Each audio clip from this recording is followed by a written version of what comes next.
And what it tells us is that there are two types of paths. There are paths that connect infinity to infinity.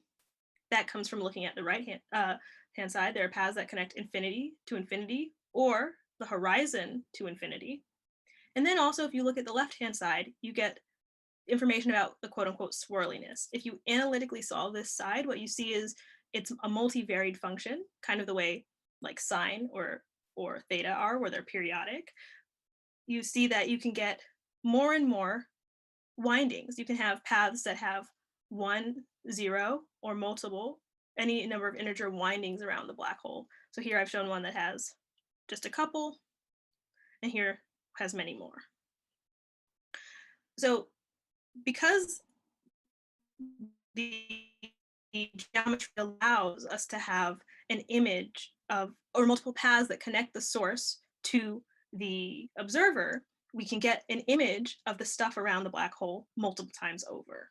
In fact, we can think about looking at these paths from the point of view of the observer, not this box where we're outside of the observer like I just showed you. So if we're an observer and we're viewing a black hole from different angles, this one we're viewing a black hole from down from above. So if this is our black hole, we're viewing it from above, and then 17 degrees, 60 degrees, and then finally 90 degrees for our different images.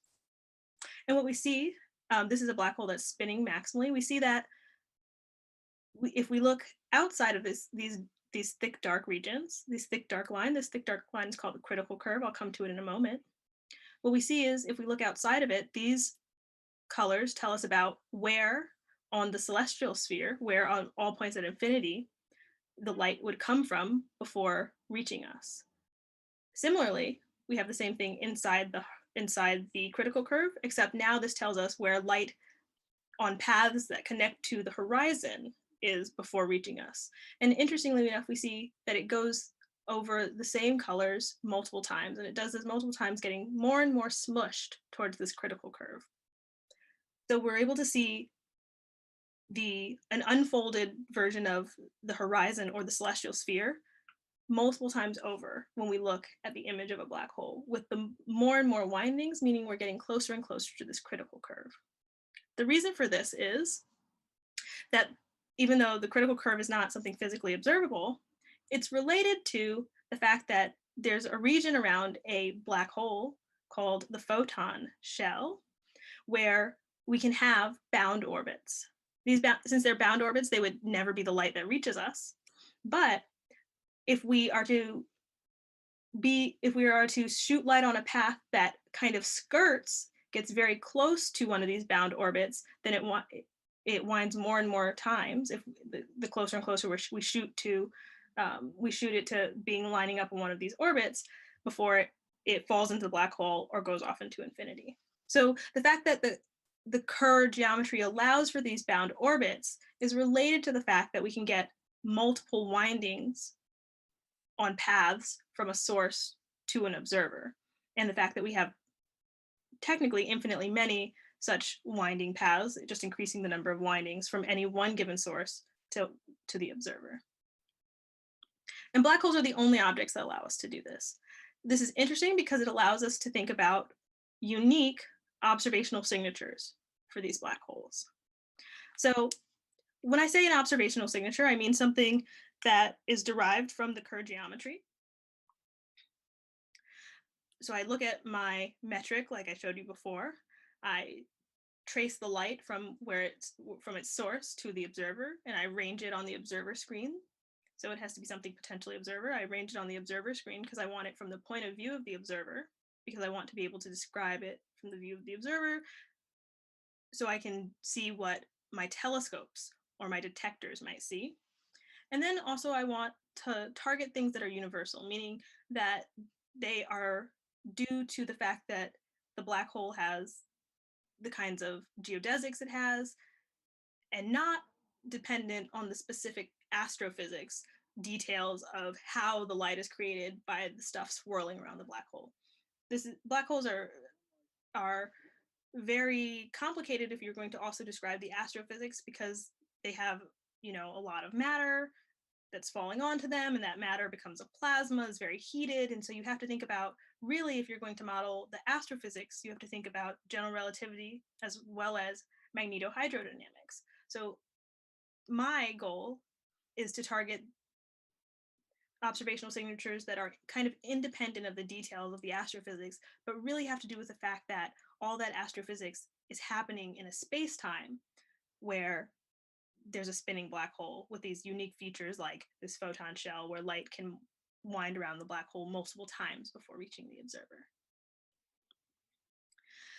If I'm thinking about electromagnetic signatures, the different features I can target for my signatures are, of course, the appearance of the light on the screen. That is exactly how it's laid out. I showed you that video from NASA Goddard earlier, where you could see from different angles the way an accretion disk would appear to an observer far away. I can also think about the intensity, not only like where on the screen is, but how intense it is at different points, or perhaps the polarization, since it's light. If I know the specific frequency the light was emitted at, I can also ask about the redshift or the blue shift of the light, for instance. And so, given that these are the kinds of things I can target as far as signatures when I observe a black hole, I'm going to tell you about a few examples of such specific examples of observational signatures for Kerr black holes. First, I'm going to tell you about the photon ring. This is related especially to the windings. Then I'm going to tell you about two projects that I've done, one on what are called polarization whorls, and another one having to do with the redshift and blue shift, specifically on the maximum observable blue shift. And I will demystify these words as I go on. So the first thing let's talk about is the photon ring. So like I said, there's light that winds multiple times. So you can think about looking at the light that comes from no windings, just directly to from the observer, from the source to the observer, light that bends around once from between going to the source and the observer, and twice, and so forth and so on for each n. And then you can compose that all together, and what you get is a realistic image of what you see when you look at a black hole.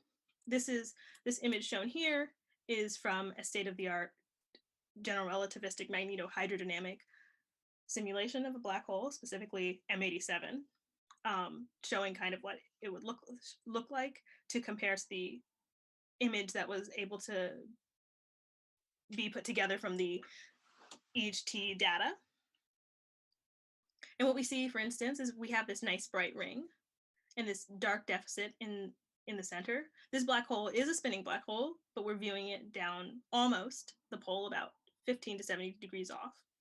And so, for instance, one such observational signature is, of course, the fact that you get this bright ring and you get this deficit in the center. But in addition to that, you can think about the fact that the image of that you see on your screen is composed of the light from the source that bent no times, bent once around, wrapped around twice, etc. And of course, it turns out the light gets squeezed to a narrow region with each additional winding, but also it gets dimmer. So really the first few are the main focus, but you can think, okay, I know how to decompose this image.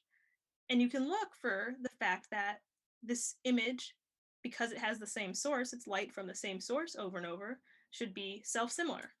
So really you get nested images on top of each other. So if you're to take this image of the black hole and you're to make a cut across horizontally and then one across vertically, for example, what you would see in your cross section is that you would see these spikes on top of each other, kind of nested on each other. And they would have the same shape, just laid over each other at different positions and squeezed. And so here you see the light from no winding, from one winding, with two windings, and then three windings imposed on top of it more and more. And so the fact that you could look for this self-similarity is one of the observational signatures.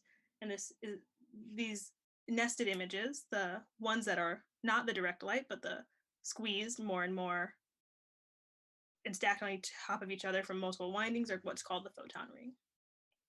So it's really this bright ring that you would observe if you were to see a black hole and could really see it with great detail.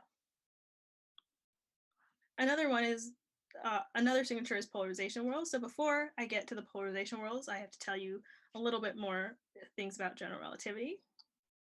If you zoom in to close to the horizon, of what's called a near extreme black hole or an almost maximally spinning Kerr black hole, what you find is the Kerr geometry is no longer an accurate description of what's happening near the horizon.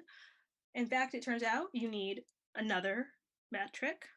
And if you look at this metric, it's no longer asymptotically flat, but that's okay. We can just sew it back onto the Kerr metric with the black hole spin set to max. So we can just calculate what goes on here in this near horizon region for a rapidly spinning black hole, and then just sew it on to be able to transport back to a faraway observer.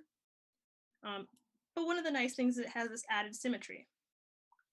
With this added symmetry, some of the things you do, for instance, calculate a signature of what the polarization for a maximally spinning black hole would be. So here is a black hole that we're looking exactly down the spin axis, and here's one where we're looking edge on, and the black hole is spinning towards you with this side spinning towards you. And what we see is, constrained by the symmetries of the metric of the space-time, the polarization would have to have very specific patterns. Interestingly, here we see this is the north pole of the horizon, the south pole, and then the north pole again, and then this more and more nested images.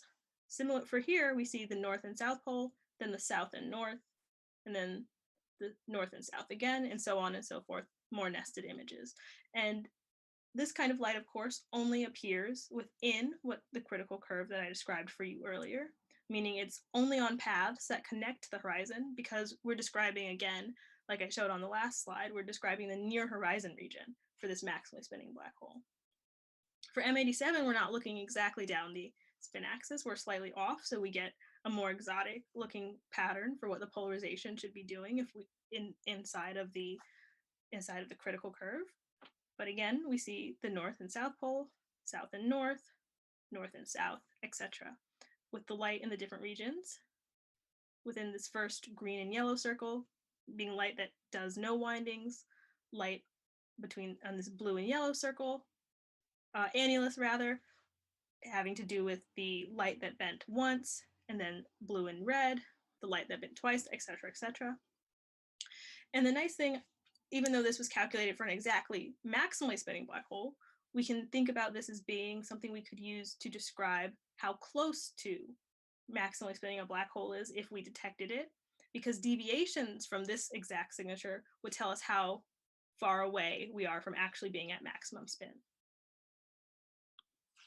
Another such observational signature that I will tell you about is the redshift and blue shift story. So to tell you about that, I need to back up a little bit and talk about atomic spectroscopy. As we know, every element has a specific frequencies that it emits light at. This has to do with the atomic structure. If the element is excited, given energy, then to drop its energy level back down, it will radiate out light, and these light will be at the specific frequencies. Here I'm showing iron in its visible spectrum frequency. In addition to thinking about frequencies for spectroscopy, let me also mention Doppler shifting. As you know, if you are observing a given frequency, then it's not necessarily, as seen by you, the observer, at the same frequency it was emitted at least not in the rest frame of the emitter. So if the emitter is moving towards you, the frequency that you, the observer, see is blue shifted. And if the emitter is moving away from you, the frequency that you see as the observer is red shifted. Now, how does this relate to black holes? Black holes, like I said, have accretion disks where they have this matter that's swirling in around them. And this accretion disk, like the makeup of stars, tends to have a lot of iron. One such frequency of iron that's of particular interest is what's called the K alpha iron line. It's a specific frequency, one of the specific frequencies the iron atoms emit at. That's in energy 6.4 keV. And So you can think about the fact that since this is a very prominent signal, very prominent emission line for iron, if you look at the emission from around a black hole, you can think about what happens from the Doppler shifting, for instance, from the motion of the disk. If you're looking at a black hole in the accretion disk, some of the sources, some of the matter in the accretion disk will be moving towards you, so that light will be blue shifted, while some of the matter in the accretion disk will be moving away from you, so that would be red shifted. And so this means that the iron that's all emitting at the K alpha frequency, to you, the observer, would get broadened. Some of it would get blue and more blue, and some of it would get more red. In addition to the Doppler shifting, there's also gravitational redshift. So another thing that general relativity describes is the equivalence principle. This equivalence principle says you can't tell the difference whether you are standing on the surface of the Earth because of the gravity, or whether there is no curvature and there's no gravity, but you're in an elevator that's accelerating upwards.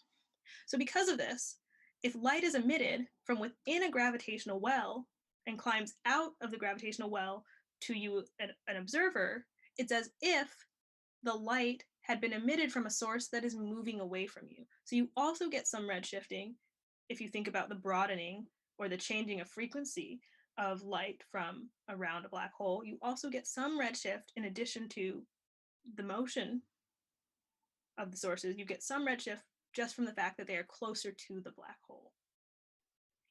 And so you can use this to your advantage. You can think about taking the image of the disk of a black hole and parameterizing it by the source radius, the radius which it came from, and the blue shift and red shift. So here, this is just a little cartoon. I've showed you a black hole with its spin axis. The sources around the disk are all in an accretion disk, so which is thin. And so we have the first image of, this is the top side of the disk, that's light that comes directly. Then there's the first lensed image. This is light shot from the bottom of the accretion disk that wraps around the black hole and then comes to you, shot downward, wraps back around the black hole and comes to you. And there are many more such images, but I'm just showing the first two. And you can think about looking at your image of your black hole and seeing how much blue and how much red. So a single frequency, you can measure how much it gets red and blue shifted. In particular, you could also ask specifically about the point where you get the most blue shift. On the first image, you get the most blue shift from this point. On the second image, its most blue shifted point is here. You could think about this for all such images as well. And if you do that, if you think about looking at the whole breadth of all of the blue and red from that a single frequency could obtain, what you can do for different viewing angles and different spins of black holes, you can actually use, at least numerically, you can calculate the shape of the broadened profile.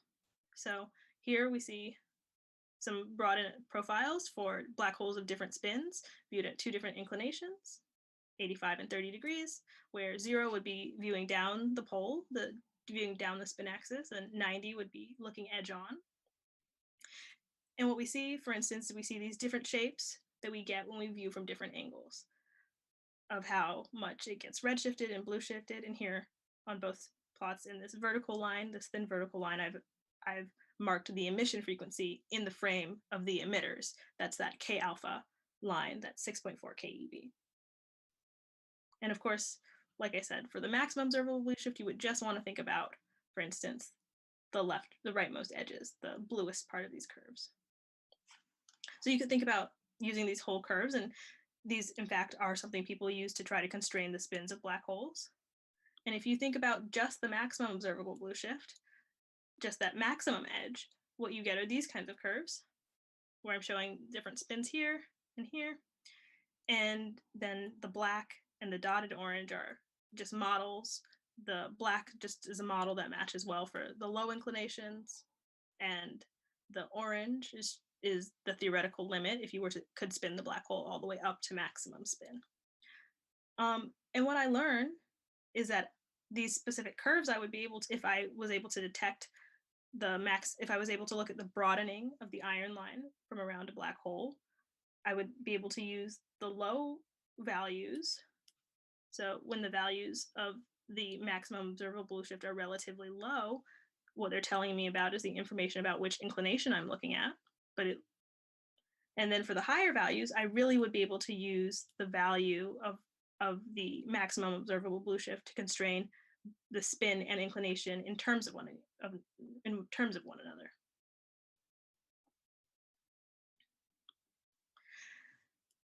And so now that I've talked about some of the signals, the observational signatures you might hope for a single black hole, let me also talk about black hole binaries for a moment.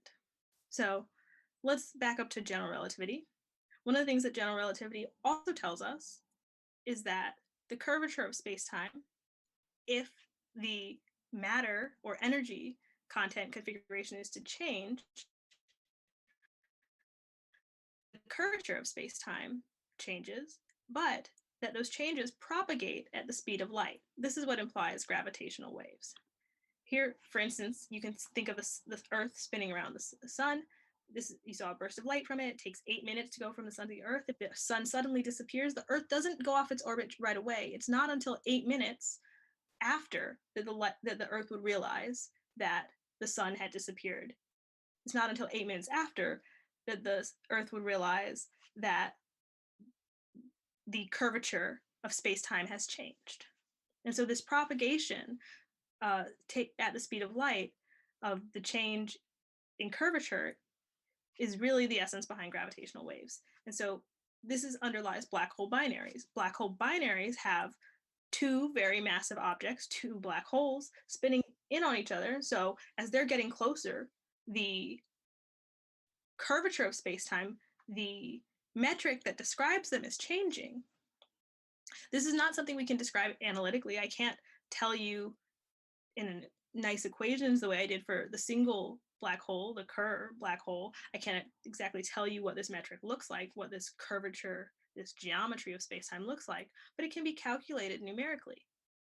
And you can see how it varies with time. And that is what's used, for instance, to create the libraries of gravitational wave form for mergers of binary black holes. That LIGO then compares the results it sees to know that it's looking at what it detected was the signal for a black hole, as opposed to some other kind of very massive condensed object like two neutron stars. And of course, since you can numerically describe the way the space-time is bending and how it's changing with time as the two black holes in the binary spin in on each other, you can also think about using that space-time the same way we did the Kerr metric, where we used it as an underlying geometry where we propagated our light on from the source to the observer to describe what we'd see. So let me first start with an example of just the gravitational waves and looking at the metric. So here we have two black holes spinning in on each other, and we can see under them the shape of the metric of the geometry of space-time, where we have these two event horizons. And as they spin, as they get closer and closer to coalescing, they start to form one horizon. The horizons start to wobble and kind of meet each other, and then they merge into one, and then it wobbles a bit until it then becomes nicely spherical again. And the waves, the ripples, kind of like dropping rocks into a pond, the change propagates outwards to the faraway observers like us to see with LIGO at the speed of light. So this video was from the SES project, SXS project, and so gravitational waves, of course, are what LIGO detects, and they've seen many such mergers. Turns out that mergers are even more common than we had hoped. Once LIGO was turned on, they started seeing them pretty frequently. And then lastly, one might hope to, like I said, think about what the light from around merging or binary black holes would look like to a faraway observer. So here again is a video from NASA Goddard Space Flight Center where they're showing just such. And so what you see here, we're looking at two black holes and we're looking kind of near the equatorial plane. And we see the shapes where now we're taking our viewing angle and now we're viewing them from above. And really you can think about, you would see how the shapes of the different light you would get dimmer light because it's not as hot, not being bent as many times far away from the black hole, kind of these long streams. And of course you can see the dark deficits like you saw in the images of a single black hole. And of course they each had those bright kind of photon rings around them. You kind of also, let me mention, see this little hole here. This is because this is a region that's hard for them to simulate. So it's just, they haven't simulated it. It's not another black hole. So these are the kinds of things you can hope to do with theory, with understanding general relativity and black holes, to try to let us know that the things we can detect are black holes, as well as give us new ways to think about how we might detect black holes. So in conclusion, let me just say that black holes are exotic objects that have been predicted by general relativity. Like I said, they're very ubiquitous in nature, and this makes them, at least is one of the reasons, that they're very worth studying. Because observations have become so good, because our technology has increased so much, we're able to see them with our technology, like the Event Horizon Telescope, like LIGO, to higher and higher precision. And really this has ushered in a new age of kinds of questions about how do we know we're looking at them? When we're looking at them, when we know we're looking at them, can we get more detailed information like the spins or the masses or the angles we're looking at them from? And the best tool, of course, is general relativity. It allows us to identify such characters as that we would use to back out that what we've been seeing in our detectors and telescopes are indeed black holes and the parameters about them. And the reason this is so important, especially with the fact that we may be able to back out parameters about them, is that since some of these signatures, like the ones I've described, are universal, meaning they depend on general relativity and not the astrophysics, that means identifying these signatures and then looking for them with our instruments really will give us the best tests for gravity at the most extreme fields, closest where they have the most curvature that we ever can get in our universe, the near horizon regions of black holes. Thank you.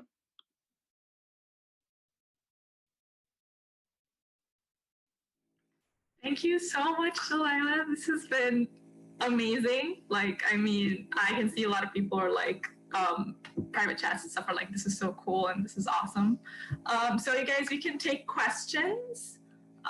So you can just pop them in down here in the chat, in the group chat.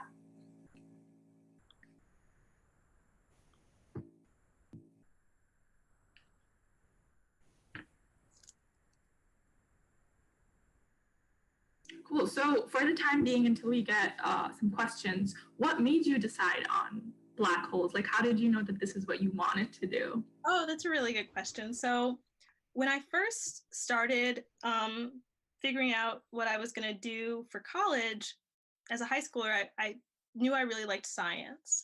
And my favorite had been chemistry. But what I had really liked about chemistry was the structure of like electrons, like the electron cloud, and thinking about the energy levels and how many you can fill in. And what I really loved, it turned out, was quantum mechanics, because quantum mechanics is what tells you about the structure of atoms, not just chemistry, even though chemistry uses it to its advantage. And so I decided I was going to do physics, and as I did physics, a la the way I was very interested in the structure of atoms, what I really was more and more interested in was the detailed mathematical descriptions for the different phenomena of nature. And so this led me to do both math and physics, and to really think about what's called high energy physics, which kind of, includes things like general relativity as well as particle physics. And then when I went to grad school, I also had learned more about cosmology, which describes like the evolution of the universe and the world of the very large structures in the universe. And so the reason I landed on black holes is because in a way it married both thinking about describing black hole nature very mathematically at a small scale of what's happening, as well as really large kind of scale structure objects. So that's what led me to black holes. It's kind of those two interests of describing the very small and the very big at the same time. That is actually super interesting. We have a question that says, can you tell us a little bit about how your journey during college affected you as a person, and like if maybe so the gist is if maybe sometimes you felt like if you experienced any kind of imposter syndrome, and anything like that, like with struggling with how hard sometimes physics can be. Oh, yeah. I still encounter imposter syndrome, and I'm almost at the end of my PhD. Yes. So physics is very hard, and I think there is kind of a reputation or unspoken kind of mode of operating in physics where everyone tries to put on this front where they understand everything right away and it's so easy. But the truth is it is very hard. It takes a lot of practice and studying to understand. And the truth is most people know this. And so, as like many people, the appearance that everyone seemed to be putting on of doing so well and understanding things made me feel like I was always behind everyone and worry about this kinds of stuff. But really what kept me going was the fact that I enjoy it and that I learned how to rely on a really good support system. So I made friends with other people who, knew how much I was struggling and I knew how much they were struggling, as well as my friends and family who are not in physics. So when I was stressed, they could remind me that, the point isn't the grades. Of course, you want good grades, but the point is that you understand the information. So you didn't do well on a test, who cares? You still think it's interesting information. So you do what you need to do to finish learning it properly. And so really remembering that I really enjoy this and I'm doing it because I enjoy it. One, two, building on the support system and really learning to lean on it. And then also three, also realizing, there's very little to gain from comparing yourself to others. There's enough problems out there in physics for those of us who are dedicate ourselves to studying it, understanding it well enough to do research, that we don't have to be in competition with a bunch of geniuses. There are enough problems for everyone out there. So those things are really what kind of have helped center me and keep me going. And also, I always say, because I enjoy it so much, I'm just going to keep going until they kick me out. That's actually that's super inspirational. That's a great answer. So I have a question, if you don't mind, for Delilah. Hi, Delilah. My name is Roberto. I am a professor at the University of the Sciences, and I have been running a summer camp for middle school girls over the last 7 years, and some of them are actually watching you right now. Oh, that's wonderful. And I think also roughly half of our participants are women. What is your message to the girls out there who are thinking of investing their lives in science and maybe in physics or some physics or chemistry or something like that, and they're oscillating and thinking, it might be challenging for me, depending on culture around them. I think they would benefit also from hearing from you. Thank you. Yeah. Oh, excellent. Well, I'm so glad to hear that so many of them are watching. Yes. In fact, I guess there are a couple things I'll say. The first is that if you decide that this is really what you want to do and are willing to put in the time and effort, that is the most important thing. It's really taking the time and effort to put in the work it takes to be able to understand physics in general when you're first starting out, and then specifically the subfield which you're in. And so if you're willing to do that, nothing else should, unfortunately does, but nothing else should matter for whether you want to do it. If you're willing to do that, if you in a perfect world are like, these are the things I think this is interesting, I'm willing to, do the hours of studying and training and learning, then you shouldn't feel like, if in a perfect world you think you would feel this way, then you should be doing this. It is for you. Unfortunately, the world's not perfect. And so there is, of course, cultures that are not very accepting of people who are, not quote unquote typical. But like I was saying before, the biggest thing in these cases, what is important is learning how to take care of yourself. Once you've decided you're going to do it, or can do it, or enjoy it enough that you would like to do it, you should go for it. But then you have to be strategic. And so this really amounts to making sure when you are applying for places, you talk to people and learn about the culture there.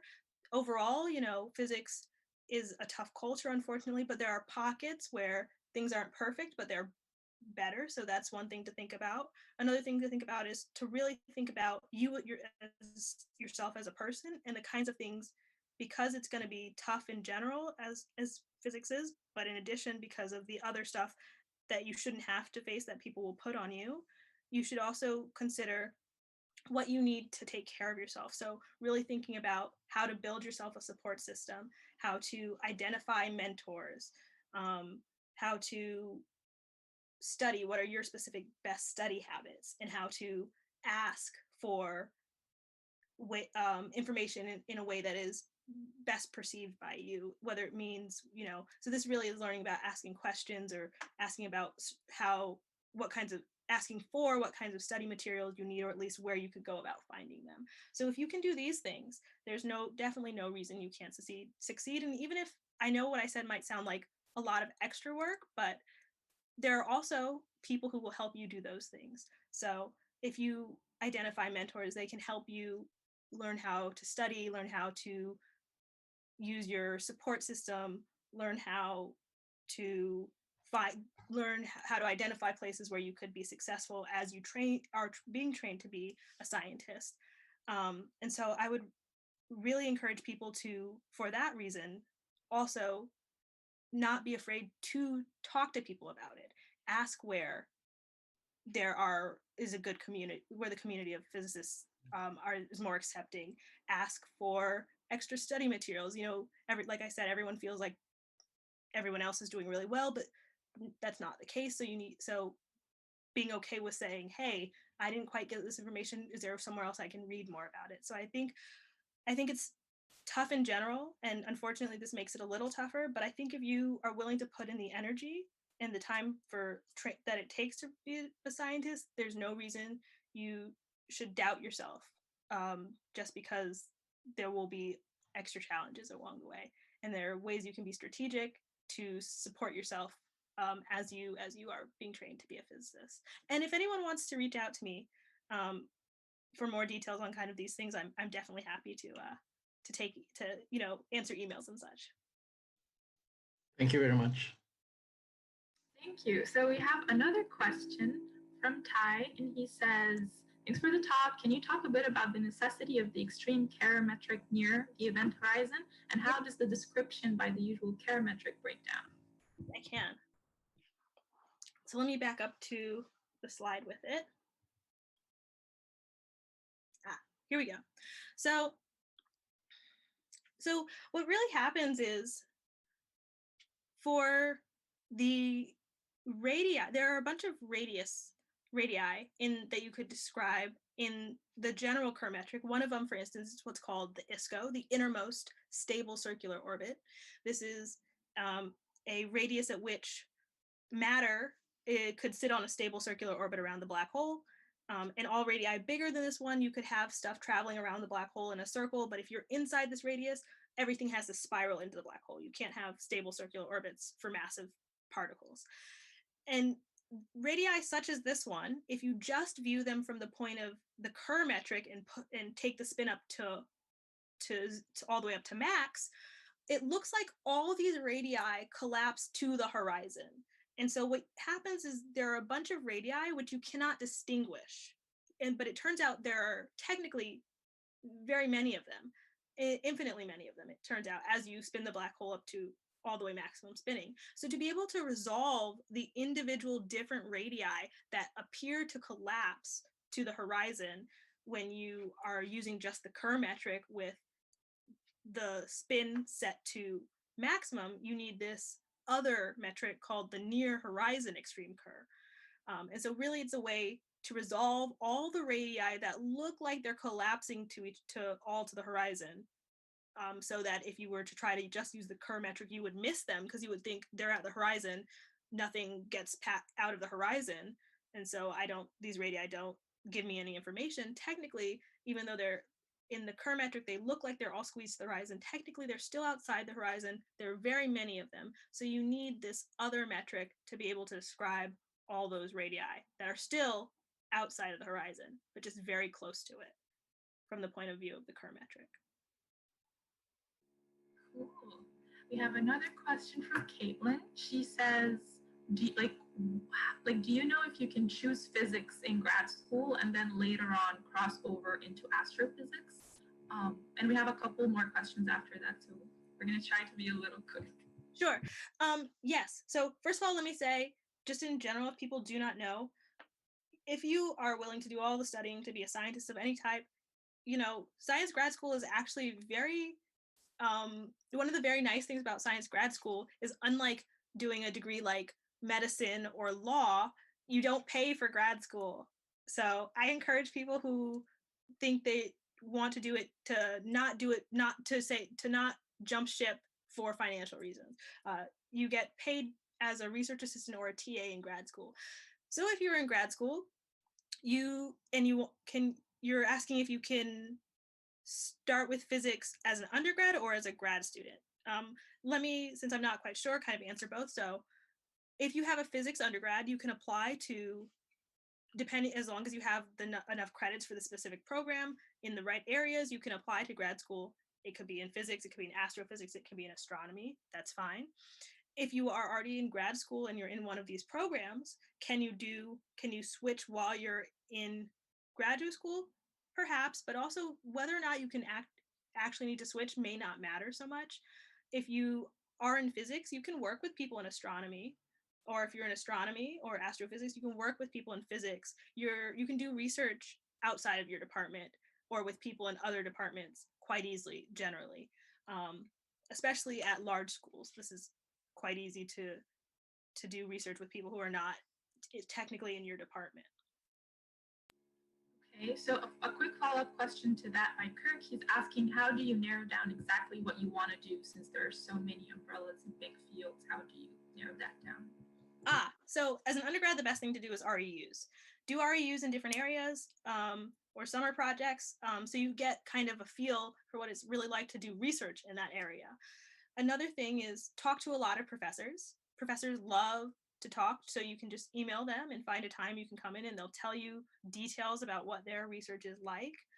And so really by talking to people and doing research in different areas, that's really what helps you narrow it down. Even as a grad student, it depends a little bit on your program, but even as a grad student, some programs have built in or let you do rotations, so you don't have to have already identified a specific subfield even coming into grad school for certain programs. For instance, where I am, Harvard doesn't require you to know your subfield when you first go in. So you can do, if you wish, as I did, you can do rotations, you can do projects in different areas. I did cosmology, then I did astrophysics, and then I settled with my advisor doing high energy theory, black hole stuff. So. Cool. Nana is asking whether, if you have any suggestions of books and platforms where she can learn a little bit more about astronomy and astrophysics, and anything specifically for black holes. I guess it depends how technical you want to be. If you want a very good technical introduction to general relativity as a textbook, there's a general relativity textbook by Carroll called Space-Time and Geometry. There's also, for instance, if you just want to play around with it, I showed these images. I showed an image of this guy where you can look at the bound orbits of the Kerr metric. This is from a website called due2symmetry.com by Leo Stein. So you could go there if you want to play with these. But